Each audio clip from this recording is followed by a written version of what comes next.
Hi, everybody. Welcome. Let's make sure you're in the right place.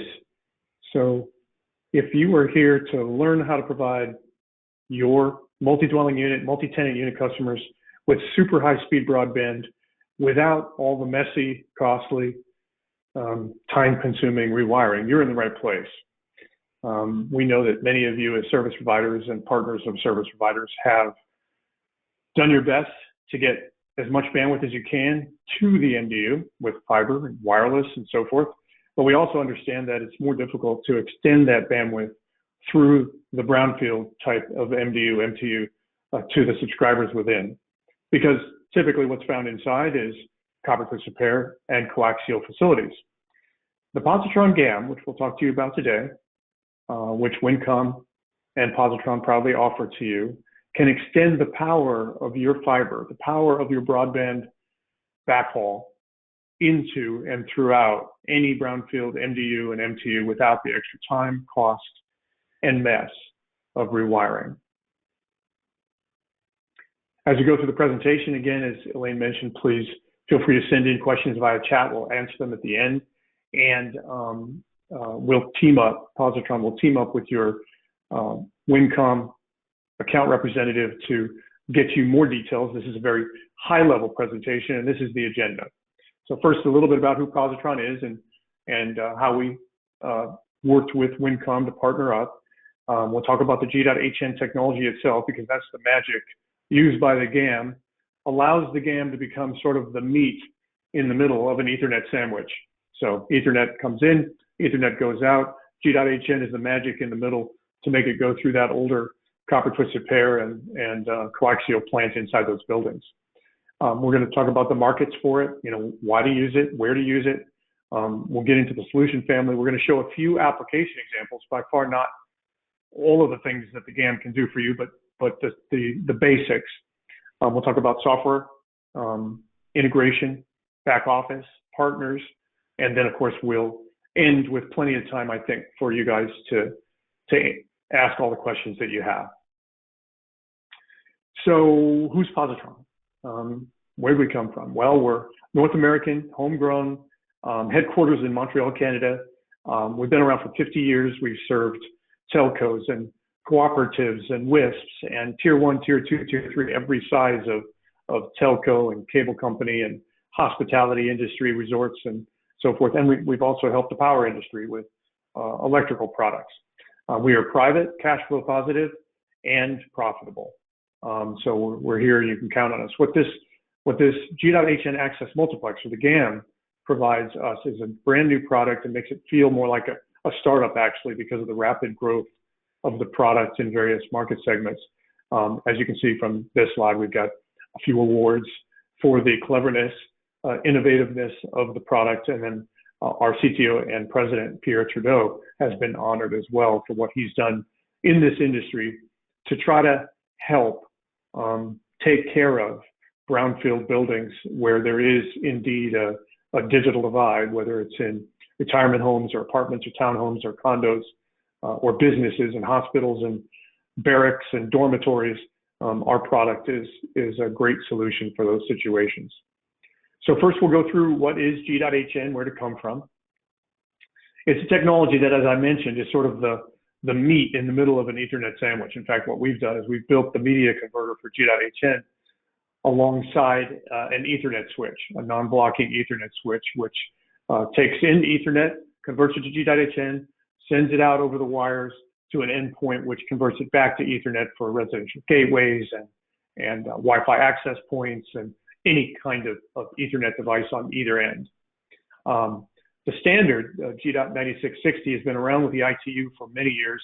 It's currently sort of like GPON to XGS-PON evolved into something we call Wave 2, which has a 2 gigabit PHY rate. This means that at 1.7 gig net rate, we can provide symmetric gigabit service with speed tests to any customers that are within the distance, the rate and reach of G.hn, which we'll go through in just a minute. We've got a lot of powerful software that we've built into the product that allows dynamic transmit allocation, vectoring, and so forth. The technology has a future. That is, Wave 3 is coming right along, and it'll support 5 gigs on copper and 10 gigs on coaxial facilities. We also have, because it's a standard in the industry, begun working with a number of XGS-PON manufacturers, so you can combine it with your XGS-PON OLT and manage our solution as a multi-port ONT. So these are just some of the things about the technology, why it's innovative, and why it's got a future. The rate reach right now with Wave 2 is superior. What you see here is a chart that represents G.hn over copper twisted pair. It's the old-fashioned Cat3 24 gauge cable. The blue star represents the rate and reach that you get, where gigabit, symmetric gigabit, can be offered at about 400 to 500 feet or 150 meters. Then if you use 2 pairs rather than 1 pair, that's the green line, and it can provide symmetric gigabit services out to 250 meters. So that's copper twisted pair. We call the blue line SISO, that's single pair, single input, single output. We call the green line MIMO, which is what how the product gets its name. The GAM-12-M, for example, is a G.hn access multiplexer with 12 ports using MIMO or copper twisted pair, and it supports either a single pair or a dual pair into each port. Coaxial facilities are even better in terms of their conductiveness and insulation. So you can get about 1,000 feet over RG59, 2,500 feet over RG6, and 3,500 feet over RG11. It beats DOCSIS hands down. They get rid of the CMTS, convert all those cord cutters to streaming, give them really low latency and symmetric services, something that MoCA and DOCSIS just are not all that great at doing. So where would you use it and why? Well, there's a number of challenges out there today that we're helping you overcome. For example, bringing fiber to each door in a brownfield MDU breaks a lot of business cases. It's hard to get through the concrete, the glass, the steel. So there's cost, time, and mess associated with it, as we've mentioned. There's also regulatory changes in the US that encourage competition inside MDUs, whether they're greenfield or brownfield. And the rules the FCC has put in place mean that the coax, the copper, the fiber, anything that an ISP invests in that building, inside the building, becomes the landlord's property, and competition will be opened up, if not immediately, after some reasonable contract period. So what we do is we allow you to use the existing copper and coax, because they are now for public use inside the DMARC area, and provide super high-speed services without investing in fishing and drilling and new fiber facilities and new copper facilities, which of course increases your profitability, reduces your payback period, and the penetration rate that you need to get in order to make a profit. So we meet these challenges in a number of different ways. We first off, with symmetric gigabit service, we meet tenant broadband expectations. They want symmetric, they want low latency for gaming, they want to do school at home, they want to do work at home. That's been especially important since COVID. It hasn't changed, even though people are going back to the office partially. Everybody still wants that high bandwidth at home, and they've gotten used to it. The existing MDU wiring can be leveraged, so that's one of the key strengths, right? The coax, the copper twisted pair, the Cat3, the RG59 inside the building are leveraged to provide super high speeds. And by doing so, several things happen, right? If my daughter moved to St. Louis to work for Boeing and was looking for an apartment, at the top of her list, right alongside having a convenient washer and dryer, was what's your internet speed? So if you're a landlord, your rents are more secured, your occupancy rates are more secured if you have good broadband. If you're a property owner of a condo or a townhome or a single family home, your values go up if you've got good broadband experience. And then of course, for the service provider themselves, the way that we optimize total cost of ownership, reduce the CapEx, maximize return on investment helps the service provider as well. There are several target markets for our product. Again, brownfield, multi-dwelling units for residential, multi-tenant units for business, low-rise, mid-rise, high-rise, garden-style apartments. All of these are great candidates for symmetric gigabit services using the existing Cat3 or RG59 coaxial facilities. Another market segment would be, mixed use residential on the upper floors, business on the bottom. In many cities and towns and around the country, you've got that. But business campuses, business high rises, SLA services, all those things are supported by our high quality G.hn service. Another big opportunity for our service provider customers is helping the resorts and hospitalities who've come out of COVID and are trying to make money. They had a tough time for a while. They don't, if they haven't already done so, they don't really want to go in and remodel all their rooms because they had to drill and fish cable through all of them. And we are a great solution to use what's mostly in there, that existing RG59 coax that's spread around these resorts for the old video models. We can use it to provide a great entertainment experience without forcing the hotel or resort to remodel and fix their drywall where all the fishing and so forth went on.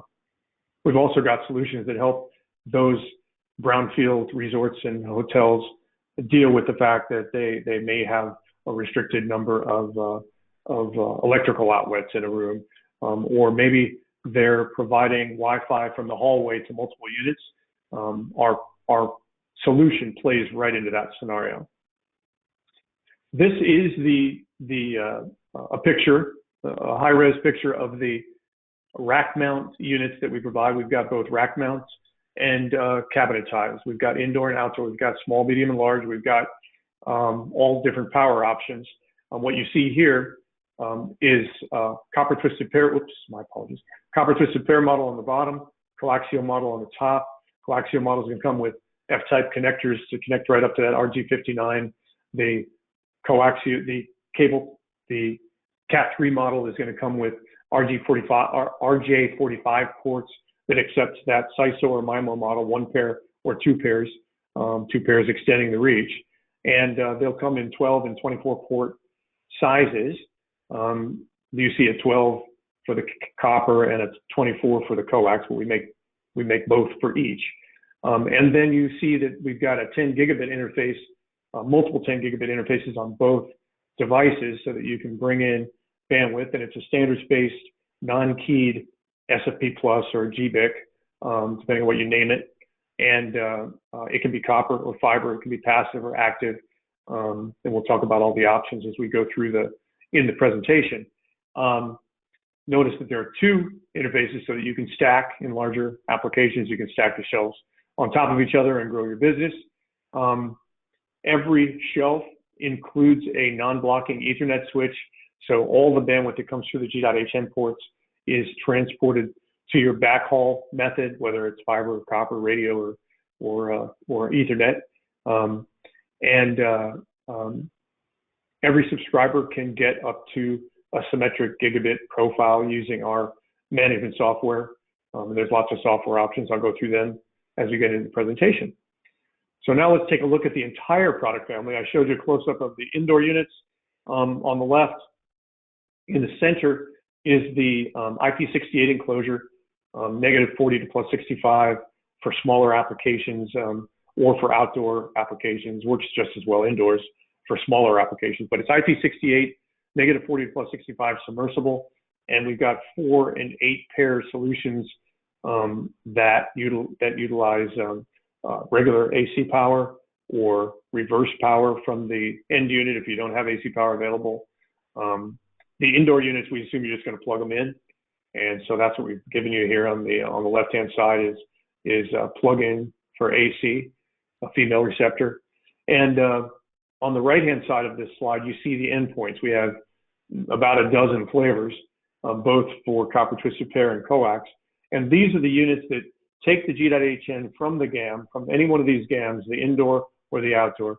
The signal is sent over to the endpoints where they convert it back to Ethernet, drop it off to the Wi-Fi access points, residential gateway, etc. They come, again, in multiple flavors. We've got simple media converters. We've got PoE on some of them, in case you're limited for your AC outlets in the hotel room or resort. We've got reverse power in case you don't have electrical power at the GAM, this outdoor GAM specifically. We're coming up with new flavors all the time depending upon the needs. For example, we've been asked for the best of both worlds. We've been asked for an endpoint that not only provides reverse power back to the GAM, but provides forward PoE out to a 60-watt radio. So it's something that's, that's on our roadmap that we're building. We can add different flavors of endpoints as we go that our customers demand in volume. A little bit more on the outdoor unit. It supports 4 8 ports, as I mentioned. There's a coaxial one here and a copper twisted one in the middle, and then it has various mounting options for pedestals or poles or walls or strands for that matter. One thing you want to know about the coax is that it supports splitters. It supports cohabitation of video. We can talk more about that if you guys have questions. But because of the frequencies it uses, because of its G.hn unique design, you can put up to 16 splits per port. You can put up to 120 subscribers on a single GAM. This 4-port GAM on the left-hand side of this photo has 4 ports times 16 subscribers each. So it's only 8 by 12 by 3 inches, and it supports 64 subscribers. So coaxial applications are unique in that way, and they can save you some money. So now we're going to talk about a few applications. Again, there's many applications for this product. We're a network solution, not just a box. But I want to show you the simplest design. You're going to have, on the left, you're going to have the data center. In the middle, you're going to have transport backhaul. And you're going to bring that to a GAM, and you're going to hook it up, and you're going to stack it if needed. And in this particular application, you got 96 subscribers, which is 4 times 24 copper twisted pair MIMO GAMs. So 4 times 24, 96, G.hn into the building, endpoint converts it back to Ethernet.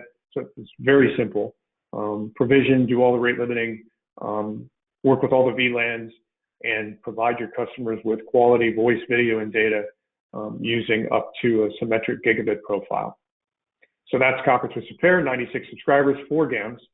I mentioned that we also have outdoor and reverse power. So this little GAM 8-port unit can be powered from the apartment complex, the unit, and in that way you don't have to plug it in, mount it outside.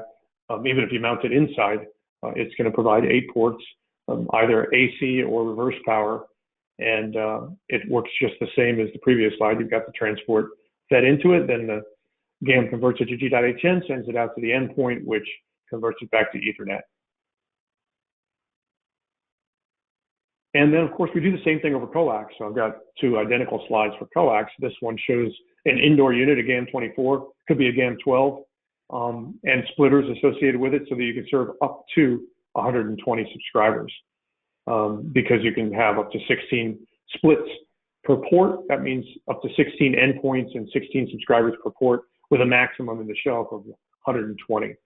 So mix and match what coaxial facilities and what architecture is within the building already, and provide symmetric gigabit to any of those subscribers. Now, if you're going to split a single port 16 ways, then obviously you're not going to provide gigabit to everybody, but it does have 1.7 gigabit to work with, and it's dynamic.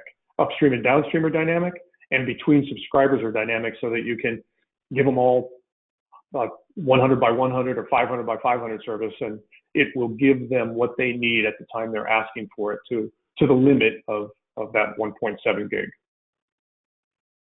And of course, we do outdoor, hardened, smaller GAMs for coax as well, and they still support splitters along with reverse power if you need it, AC, reverse power, etc.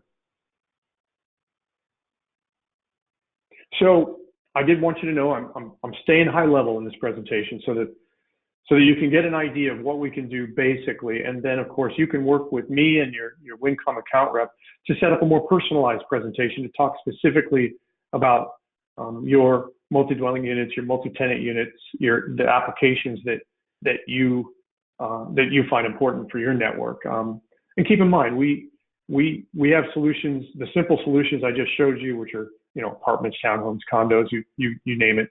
But we also do RV parks. We do trailer parks. We do mining camps. We do resorts and hotels all the time. Any area where fiber is hard to get inside a campus or inside a building, we can help with the GAM. We have daisy chain applications, that is GAM to GAM connections, so that you don't have to, you can bring your fiber to the first GAM and have the GAM feed the next GAM. We support PoE in various configurations over both coax and copper twisted pair. We support gaming applications because of our low latency. We support IPTV streaming and cohabitation of satellite and rooftop broadcast video. If you've got VDSL, if you've got older facilities that you're trying to work around, ask us to help you with the migration plan for that VDSL to get it out of there over time without affecting anybody's service. Do you use a major vendor's XGS-PON solution? Well, ask us about the OMCI work we're doing with multiple vendors to use the GAM to be a multi-port ONT for that vendor. We have a great try and buy program. When I first got into this business with Positron Access, nobody knew us. In fact, people would sort of stare at the booth for a minute before walking by because they just weren't quite sure what they were seeing, or they didn't believe it. Now, because we've proven ourselves time and time again with over 250 customers, everybody seems to know us, or lots of people seem to know us. I'm sure we've only touched the tip of the iceberg. And then they come by and they say, prove it. Prove it really has these speeds. So-and-so loves you, but you got to prove it to me. And so that's why we join with Wincom to have a great try and buy program to allow you to bench test it and then move it to the field and purchase it, because we guarantee you're going to like the performance and you can try it for yourselves. I want to take a moment or two to talk about software interfaces and subscriber management, user interfaces and element management. So we like to give our customers a lot of choice in this area. We know that every service provider has their own model. Sometimes they're just going to use the built-in command line interface into the GAM. Sometimes they're going to use the built-in graphical user interface that comes free of charge with every GAM. Other times they're going to want a more sophisticated element management system. For that, we're building something called Virtuoso, and it'll be a multi-GAM element management system that works on the same principle as the GUI, but you'll have a tree and branch where you can dive down into various GAM networks and manage all of them, whereas the current web GUI that's free is just a single GAM and all the subscribers on that GAM. If you're a service provider that customizes and has your own back office, we've got a solution for that too. We have JSON and SNMP, documentation and APIs, again, free of charge. Download them, customize, take the commands so that your network operations center can be set up to look at a single screen instead of having to get into a separate IP address and user management system that is also available. Then, of course, finally, we have partners. Let me show you the craft interface, and I'll come back here in just a second. So there's the web GUI where you can get into each GAM and manage all the subscribers on that GAM, see their diagnostics, configure G.hn ports, etc. We also have, I don't show it in this presentation, but we have all the scripts associated with Cisco switches that you plug into the craft interface and you can do scripts and all the syntax that you're comfortable with. That's become the standard in the industry because Cisco, the founder of Cisco, shared it so long ago. It was a wise choice. We have partners. We work with various billing and inventory systems like RGNet, ETI, and Sonar. And if you name a partner, we'll get to work with them. It on average takes about 2 weeks to set up the GAM in one of these billing and inventory platforms to get it working. Pretty standard interface. And then I mentioned we have a number of partners that do XGS-PON Calyx, being the first one. We've completed our work and we're doing pilots this month and making it GA next month. But we'll move on to your preferred XGS-PON vendor based on volume, based on them willing to be working with us. And we believe Nokia is going to work with us. And we believe that Cambium's new optical platform, they're going to work with us. And eventually we'll even get folks like AdTran, pretty stubborn about those sort of things, to come over to our side. But what that means is that beginning in September, you'll be able to buy Calix XGS-PON, put a GAM on the end of their OLT port using a custom SFP Plus we've come up with. It's like an ONT on a stick, and you'll be able to manage us through Calix XMS. And we're going to do the same thing with other vendors as we move forward. So it's almost time that you guys will have to ask as many questions as you want. Let me just summarize here, and then we'll start taking questions and find out if you've got anything that you can stump me with. But the summary is this. We provide, with our G.hn access multiplexer, accelerated service delivery combined with significant cost savings. We eliminate the cost, disruption, inconvenience of messy rewiring projects and inadequate legacy technologies. And by doing so, we reduce and eliminate churn. So customer sticks with it, a high bandwidth, high quality service. We extend the reach of your fixed wireless and your fiber transport, your backhaul, without expensive construction projects. So get that fiber, get the broadband backhaul, wireless backhaul close enough to the building, to the rooftop, to the basement, and plug it into a GAM. And then we can eliminate those expensive construction projects to go inside, the permits, new AC drops, costly asbestos removal. We eliminate all that. Exceed the desires of your broadband subscribers in terms of speed, simplicity, and reliability. And finally, enable revenue acceleration, because we can do it so much faster than a rewiring project. Put your first GAM in, get your first customer hooked up within hours, as opposed to weeks. And that gives you the best possible return on investment. So with that, Elaine, I know you've been keeping track. Have our attendees got some questions for me? Yes, we actually have a few questions. The first one, I'll read it off to you. The attendee is asking, he says, you mentioned offering triple play service. Do you have a CPE that has an ATA voice built in? Okay, so for triple play, obviously the data is easy, the video is easy, whether it's streaming or IPTV, or in the case of coax, cohabitation with broadcast. The voice, the way you've got two ways of doing it, or three ways of doing it with our product. We've got an endpoint that provides POTS. So if you're a telco that still uses traditional switches, you can do it that way on the same pair, or you can use the second pair for the voice, because most drops are two pairs. You can put the first pair on use it for data, the second pair for POTS. The other thing that we do is we don't have an ATA built in. We assume that's going to be in the residential gateway with the Wi-Fi router, but we then just support it as data on copper or on coax. So we don't have an ATA built in. We don't have a Wi-Fi router built in, because there's so many companies out there that are massive that do that sort of thing. We'd never get it cheap enough. So we allow the ATA and the Wi-Fi activity to happen at the residential gateway. If that Okay. answer the question, another one?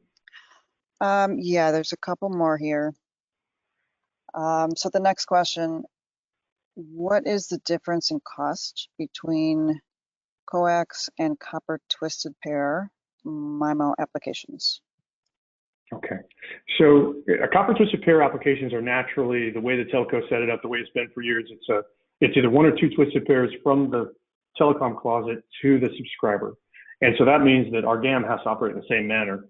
It's what we call a home run. And that means you've got one subscriber, one endpoint, the G1000 endpoint per port on the GAM. Because of that, it ranges in price from $200 and some a port US to $300 and some or a port for gigabit service. And the range is because sometimes it's indoor, sometimes it's outdoor, sometimes it's small, medium, and large, and each one has their own specific price per port. The bigger you get and the more indoor you use, the cheaper it's going to be. The coax can go much less expensive for the reason that instead of a single port being dedicated to a single subscriber, you can split up to 16 ways on a port. As I mentioned, you can get 120 subscribers on a GAM12 or a GAM24 based on the processor power, CPU memory, and you get 64 on that little GAM4 unit. And so you can get, I did some quotes for a guy with list pricing, which is, standard pricing for a small customer, and you can get as low as $120 a subscriber. Go ahead, Elaine. Okay, there's a couple more. The next one, the attendee is asking, can I cohabitate broadcast video with, and I hope I read this right, GHN data on coax? Yes, the answer is yes, a qualified yes. So DOCSIS doesn't mix with anything. The good news is that in most apartments, the coax is arranged such that there's a single trunk between the telecom room and the subscriber, which means if you're in there and competing against DOCSIS, you can take that coax away from the cable company. And the FCC rules say you can. It's not theirs, it's the landlord's. You can take that coax away, you can compete instantly. Just put one GAM in, put one endpoint in, take a subscriber away from the cable company and go for it. But it can't be mixed with the DOCSIS. So you got to win them one at a time, or you got to get a contract with the landlord that says you get all of it. On the other hand, if it's Dish or DirecTV or off-air channels coming in from the rooftop, you can mix that with our G.hn data. All 1.7 gigs that we transport across that coax are in the 5 to 200 megahertz range. So any channels, it starts at about channel 30, it's about 258 megahertz. Any channels at or above 258 megahertz can be mixed. So you can have a broadcast video solution, partner up with your Dish representative, partner up with your DirecTV representative, or put off-air HDTV or whatever on the rooftop, bring it in and use, make sure it's digital so that you can modulate it and move it above 258 megahertz, and you get the full 1.7 gig of bandwidth on that port, along with all the broadcast video above 258 megahertz, which is hundreds of channels. Go ahead, Elaine. Okay, and yeah, there is one more question. It says, you mentioned PoE. Do you support on both copper and coax? And do you support 802.3 at high power? Okay. Yeah, I'll answer that in both questions. So we do support it on copper twisted pair, so the MIMO GAMs, and we support it on the coaxial GAMs as well. And today we support 802.3 AF, I think that's 15 watts, and 802.3 AT. I mentioned there's a very large carrier asking us to build them an endpoint that not only powers back to the GAM, but also powers forward up to 60 watts. So the next, I think, is PoE plus or something. So we're going to build an endpoint that does that eventually as well. Right today, though, 802.3 AF and AT are both supported.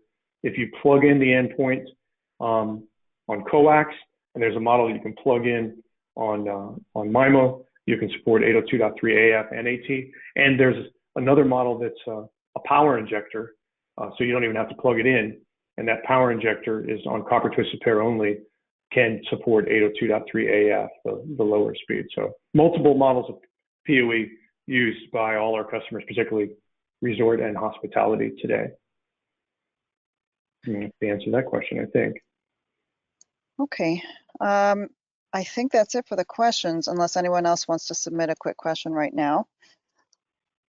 In the meantime, I'll just ask Jim if it's okay if we share your slides with our attendees today. Absolutely. Okay. So everyone who's attending today, just watch out in your email. We'll send that out to you, and a link to the recording. Any more questions?